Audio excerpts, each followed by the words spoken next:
आज की वीडियो में हम कमेंट्स के बारे में बात करेंगे। कमेंट्स पे अगर आप क्लिक करें तो यहाँ पे आपको वो सारे कमेंट्स शो हो जाएंगे जो आपकी ब्लॉग पोस्ट पे या पेजेस पे यूज़र्स ने ऐड किए हैं।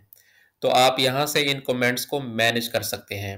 फॉर एग्जांपल आप अगर आपने कोई कमेंट अप्रूव किया हुआ है और आप उसको वेबसाइट पे शो नहीं करना चाहते तो आप उसको अनअप्रूव कर सकते हैं। आप इस कमेंट का रिप्लाई ऐड कर सकते हैं। यहाँ से क्विक एडिट आप इसको कर सकते हैं कमेंट को। इसी तरह आप इस कमेंट को डिटेल के अंदर अगर एडिट करना चाहते हैं तो आप एडिट पे क्लिक कर सकते हैं।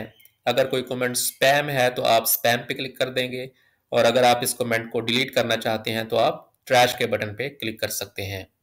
टॉप पे आपके पास मुख्तलिफ फ़िल्टर्स अवेलेबल हैं। आप इनको इस्तेमाल करते हुए आप अपने कमेंट्स को नैरो डाउन कर सकते हैं। फॉर एग्जांपल अगर आप सारे अप्रूव्ड कमेंट्स को देखना चाहते हैं तो आप अप्रूव्ड के फ़िल्टर पे क्लिक कर सकते हैं।